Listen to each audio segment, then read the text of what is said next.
Was good, man. This has to stop. It does have to stop. The inconsistencies, whatever you want to call it, all of that, it kind of has to stop. But I don't know, man. I was in Africa for 10 days. And then I came back home the 25th, which was a Sunday. And ever since then, I was just job searching because I couldn't make any calls. I was truly keeping up with basketball while I was in Africa to the best of my ability because it was a 4-hour difference. So 10 o'clock there, 6 o'clock here. So it's like I lost a day. Like I look at my real app. I'd be on the real app whenever I'm not watching a game. I'm on it right now. And yeah, it's like NBA wise, I lost a day over there because they were back. There were multiple games. It was conference finals while I was over there. So it was Knicks, Pacers, and Thunder Nuggets. And there was a day or something to where it legit just skipped a day. And I was like, wait a minute. Today is not whatever day it was. And I was so confused. But that just comes with the territory. We were over there doing the work of the Lord. We were doing work, helping kids, helping teachers, teaching them to do stuff. And we went to a sporting event that they had for the kids, and it was nice. It was a great 10 days. It was nice. First time ever being there. But, yeah. With that being said, the Indiana Pacers. Hey. It's been so long I haven't even got to talk about my thoughts on the awards, anything.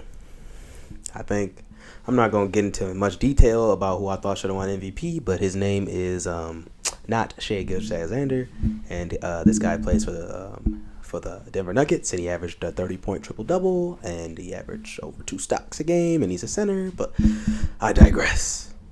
Shai got his MVP, led the league in scoring this year.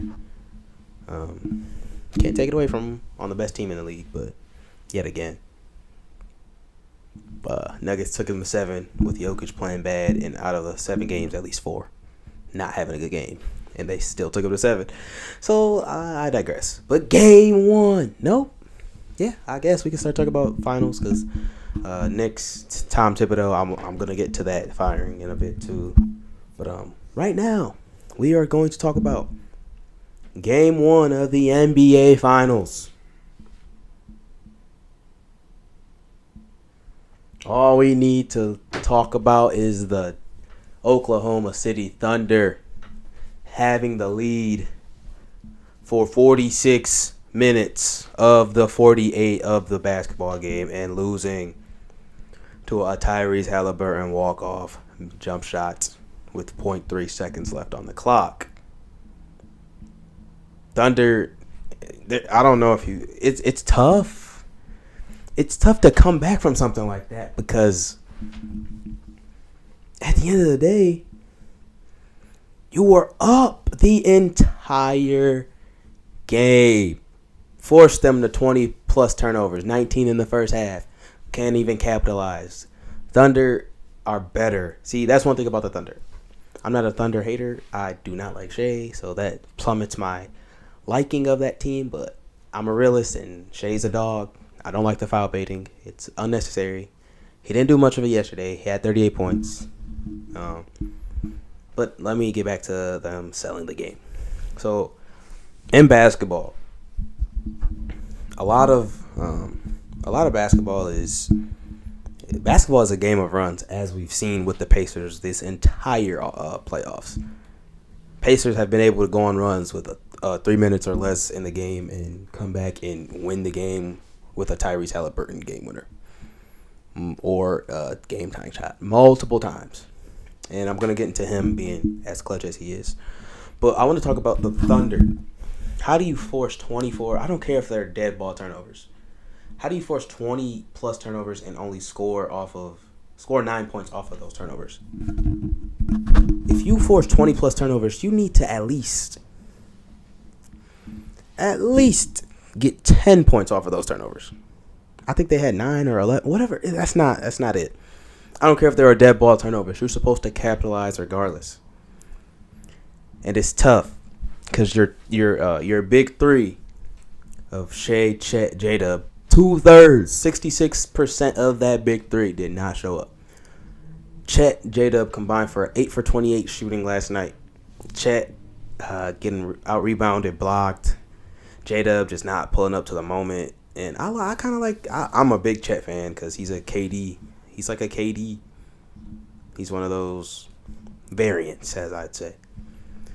J-Dub is just a guy who, it's not like I dislike or hate J-Dub. He just hasn't proven anything to me. And he continues to buy into that. But when he's on, he's really good basketball player, all NBA player, all defensive player, all-star, whatever. He's an all NBA, all defensive player. He's elite. But I don't, sometimes the hype is just the hype because you're on the Thunder. But and Chet has to do better. I know it's different now because Pacers just got done playing a team like who, as in the New York Knicks, who had a Mitchell Robinson, Karl Anthony Towns. That's a crazy big man. That's big. That's size. And then you get to a team like the Thunder, who I'm not saying the Thunder are small by any means. Isaiah Hartenstein. Let me just get them. I'm just getting the measurements on the guys. Hartenstein he's a footer. Chet is 7'2". How does that correlate to not? How do you not get rebounds? Thunder. What's one thing about the Thunder? I like the Celtics now because I used to criticize them heavily because they were too good for their own good. And I completely agree that the Thunder are playing like they are too good for their own good. And too good for your own good means you're too good to the point where you get comfortable. And last night, the Thunder got comfortable. It is the NBA Finals. You cannot get comfortable, especially with a team like the Pacers, who have seen every single opponent this postseason get comfortable and blow a lead, and they win. The Thunder, it's coaching. Rick Carlisle is a legendary coach. He led. He was the head of that 2011 Mavs run. It does not surprise me that the Pacers run is like that. Rick Carlisle got the pieces. He has the role players. He has his guys in Halliburton and Siakam. They got Miles Turner, who's been there. He's a vet. It's like Rick Carlisle knows how to bring a team with a guy like Dirk, and a lot of good guys who aren't superstar level. A guy or two guys. You got 2 stars in Halliburton and Siakam, and you have the rest of the guys on your team who are just solid, and you have depth too. And Carlisle, he's good at leading those teams, and it's just something that I believe that this team is just, they are just powered by drive and faith, bruh, because there is no way you could be down the amount that they are down. And a lot of teams would just give up, and they don't. And like I was saying, I tried to say the Knicks, because the Knicks showed that heart versus the Celtics. Down 20 multiple times, came back and win games. See, we didn't get to see that with the Pacers last series because they were up a lot of the series and they were just a better team. But this entire playoffs, the Pacers have proven to be that team that just never goes away. And last night proved that they just don't go away. I was looking and I was like, man, Thunder are up, but like a run will do it. And what happened? 12-2 run to end the game. Halliburton, game winner, ice, clutchest player in the league currently. You cannot deny that he's the clutchest player in basketball right now. Hit a game winner to send the Bucks home. Game winner versus the Cavs. These are off of comebacks, by the way. Third round, Eastern Conference Final versus the Knicks. Game 1 in the Garden. You're down. Neesmith, big game, 30 beats. Halliburton comes down, ties the game, sends it to overtime, and what do? They win. Last night, down. Nembhard. He's just a great player. Let that come back. Had Shea on skates. I like that. I keep seeing that clip. Those are the 2 clips I keep seeing. I keep seeing him saucing Shea up. Not gonna lie, he got him. He looked like Harden out there with that step back. And then Hali's game winner, bro. That game winner is just... And then Nembhard playing good defense on the other end on Shea to force him to take that shot. And it was a long off back rim. And Halliburton comes down. He didn't have the best game. He had a double-double, 14, 10, and 6. So 6 of 13. It's not like... But he didn't, like, take over because... As the guy on that team, you're going to get blitzed by Lou Dort and Alex Caruso the entire game. They're just not going to let you get off. But he was able to get one off at the end of the game. Casey Wallace, and he knocked it down. 0.3 seconds left. Thunder couldn't do anything. Game 1. That's a dub. Pacers are up 1-0 in the NBA Finals. And I've been rooting for the Pacers. Ever since my Pistons was out. And then the Celtics, I'm like, nobody else but the Midwest team. Like, I gotta root for the Midwest team, and then Hali, bro. I know people are like, you're like a bandwagon. I'm not a bandwagon. When the Pistons had the 7th pick in the NBA draft, I wanted Tyrese Halliburton or Tyrese Maxey, and we ended up taking Killian Hayes. Ever since that day, I've been a fan of both. I was a fan of Maxey when he was in high school, but Halliburton was a guy that I remember watching film on before he got drafted, and I was like, him or Maxey. And ever since then, I've been fans of Halliburton, a fan of Halliburton, and of course, I was already a fan of Maxey. But Halli's game is just, I've been rocking with Hali, bro, and his game is just, he has an unorthodox jumper, but he just impacts the game in so many ways, energy-wise, playmaking, scoring, whatever you need. And not to discredit Siakam either. Siakam had the best game on that team by far last night. Obi Toppin proving to the Thunder that he can actually shoot a jump shot because they just kept leaving him wide open for threes. And he knocked him down and was clutch.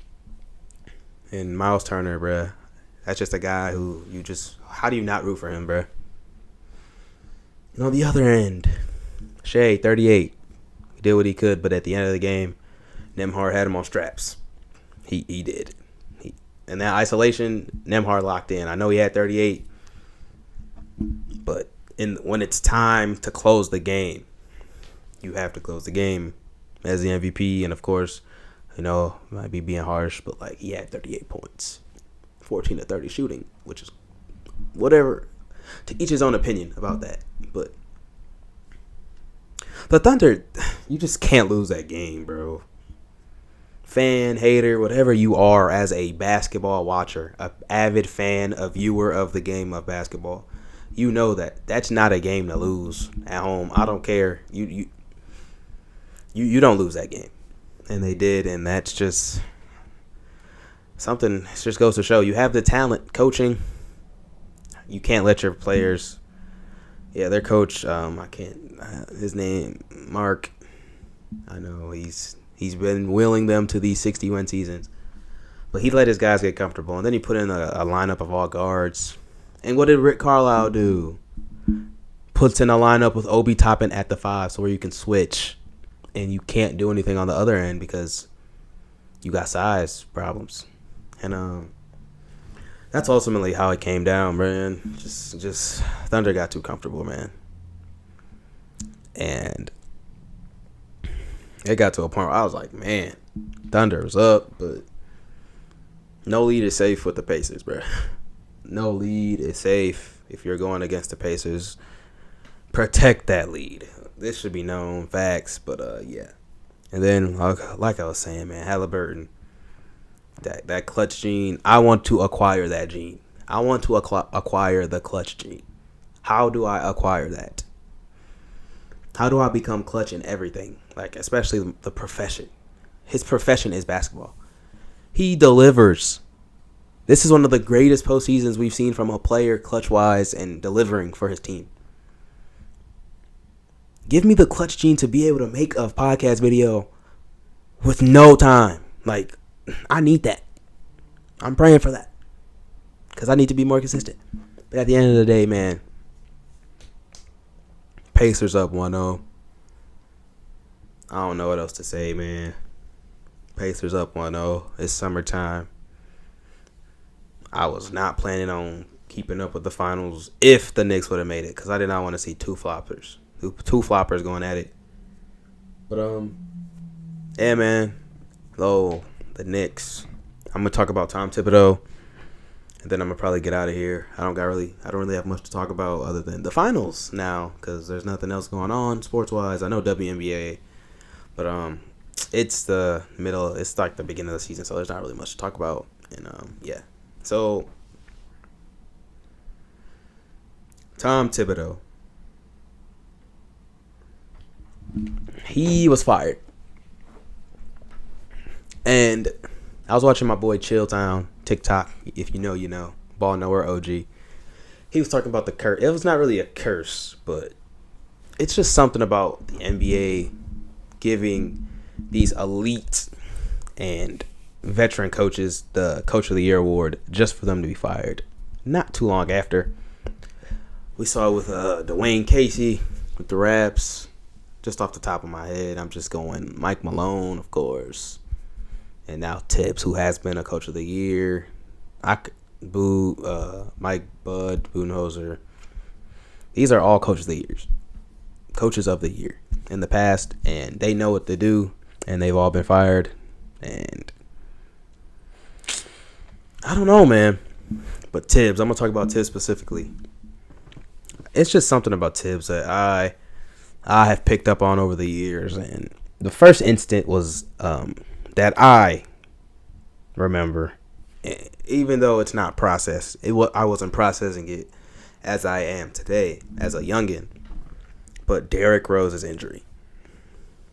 Derrick Rose did not need to be in that game versus Philly. They were up. And that is just, if you want to know a reason or why a team might get rid of somebody like Bud, that's the reason right there. I know he led the Knicks to some of their best seasons we've seen in years because they were not good 2010s, 2020s. Now they got Jalen Brunson. They back. Julius Randle. They had him. They solid. Who's behind that? Tibbs. But Tibbs has a problem. Tibbs does not know how to utilize his depth. If you, as a coach, I've said this year, last year, this year, specifically, with Jalen Brunson on your team, last year, with OG Anunoby on your team, last year, Mitchell Robinson, hurt, Hartenstein. Who else was nobody else was playing. He just did not use his depth. And this year, we've seen it. He tried to put Landry Shamet, DeLon Wright, but it helped him out in the long run for a little bit. But Tibbs does not like to use his depth to his advantage. And that is the ultimate fall. It's not like them firing him was a bad. I feel like they should have just kept him. But there's also another thing about, I'm not even a professional. Yeah, I'm still in school. I'm still doing what I want to do. I'm still working towards the goals that I have. But there's something I've noticed as like a professional, like, or just in life, bruh. What do they say? The definition of insanity is doing the same thing and expecting a different result. And as a basketball coach, basketball is about strategy and mindset. What are you going to do? What mental? It's mental. It's mental. Being a coach is mental. A lot of it is mental, and I coach all the time. And you can have the locker room, but I don't know if you can have the locker room when you're just playing the guys. You're playing them into the dirt, bro. Like, you're running them into the dirt, man. It's like you're burning a tire. It's like you're burning a tire on the street and just sitting there. You're just revving it. You're just burning the tire. Whereas you can maybe play some of your guys in the depth that you have on your team. You have quality pieces, man. But the thing, his downfall was the fact that he just didn't want to. He just hasn't changed, and he kept a job in the league, of course, because his teams win. But at the end, bro, when it comes to playoffs, you have to have depth. And look at the two teams in the finals right now: Pacers, Thunder. Two of the most deep teams, if not the deepest teams in basketball right now are these two teams. And what do their coaches do? They go to the bench when their guys are tired. They go to the bench when their guys are struggling because they trust the bench. Tibbs has not been one to trust his bench, like ever. And that's why he's in the position he is, but I feel like the Knicks, I don't even know what they're going to do now. Even like a guy like Mike Malone. He's like the Western Conference version of Tibbs, bro. He's gonna play Jokic. He's gonna play Murray. He's gonna play MPJ. He's gonna play Aaron Gordon. And he's gonna play Christian Brown for the entirety of the game if he has to. And a lot of the times he has to. Even if he doesn't have to, those guys are going to be in the game for the majority of the game. And that's what it's just something about depth, man. Depth in basketball. They go hand in hand. Look at the Celtics last year. Depth. They win. It's not much to it, man. But yeah, man. Shout out to Tibbs. Hope he gets another job. I hope he gets another job somewhere. I think he will. Even I haven't paid attention. He might have already signed a deal somewhere. But yeah, shout out to him, bro. He's a legend. He's done a lot with a little. That's his motto. To do a lot with what you have. And he doesn't have a little. But he makes it seem as if he has nothing. And he has to use those guys. And when your guys are that good, sometimes you have to. But yeah, man. That's all I got today. Not much, but a little something for y'all today. And nobody's been nagging me about no vids. I had to do it myself. New setup. I don't have my couch in here, and I don't know if I'm gonna bring it in here because I'm not gonna be able to record because I have a new setup in my room. But only time will tell, man. Summertime, so hopefully I get more vids out for y'all and more content. TikTok, all that, YouTube, you know what it is. But yeah, man. With all that being said, I'm out. Hopefully I will see y'all next week. Hopefully. Peace out.